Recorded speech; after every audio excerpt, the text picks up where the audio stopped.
Saudara-saudaraku yang terkasih, selamat berjumpa di Renungan Harian di channel Katolik kita.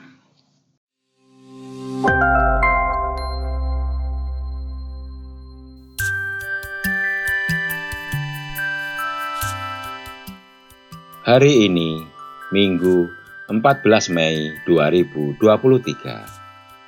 Pekan Paskah yang ke-6. Bacaan diambil dari Injil Yohanes bab 14 ayat 15 sampai dengan ayat 21. Pada peristiwa malam terakhir, Yesus berkata kepada murid-muridnya, "Jikalau kamu mengasihi aku, kamu akan menuruti segala perintahku. Aku akan minta kepada Bapa, dan Ia akan memberikan kepadamu seorang penolong yang lain, supaya Ia menyertai kamu selama-lamanya, yaitu Roh kebenaran. Dunia tidak dapat menerima Dia, sebab dunia tidak melihat Dia dan tidak mengenal Dia.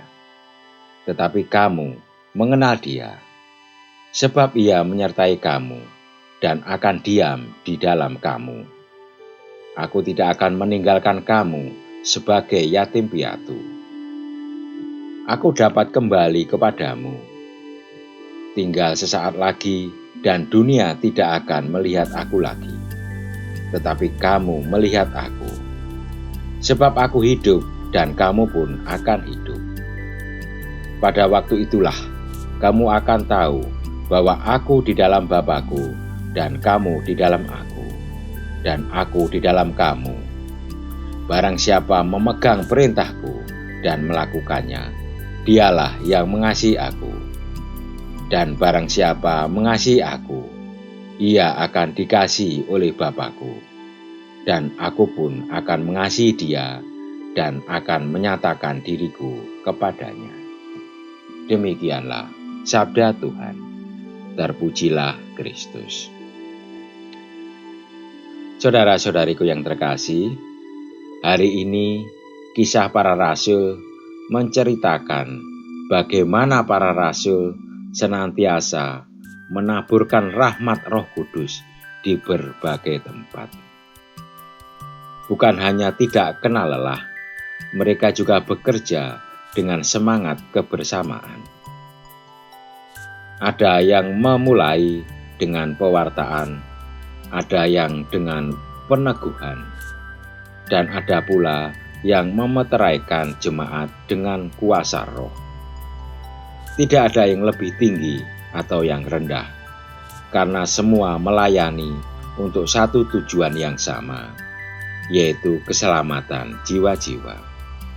Dalam karya pewartaan mereka, kita dapat melihat kasih lemah lembut dan kesediaan berkorban yang senantiasa menjadi jalan seorang Kristiani. Sebagaimana digambarkan dalam surat Rasul Petrus, dengan semangat pewartaan, para rasul juga menunjukkan kepada kita apa artinya sabda Yesus yang mengatakan, "Aku di dalam kamu dan kamu di dalam aku." Dalam dunia yang kultur, kompetisi, dan persaingan begitu tinggi, dan seringkali orang tidak segan menghalalkan cara apapun untuk mengalahkan yang lain, kita dipanggil untuk meneladan kerendahan hati dan semangat berkorban para rasul.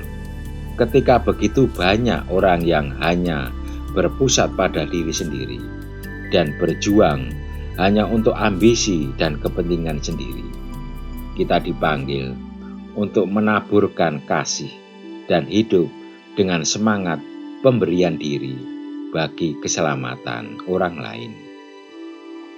Marilah kita berdoa. Tuhan Yesus, semoga kami tidak larut dalam arus dunia yang menjauhkan kami dari kasih kepada sesama. Semoga karena rahmat-Mu kami mampu untuk tulus dan rendah hati dalam relasi dengan orang lain. Amin. Saudara-saudariku yang terkasih, terima kasih atas kebersamaannya di dalam renungan harian ini. Kita akan berjumpa kembali di renungan harian berikutnya. Berkah dalam.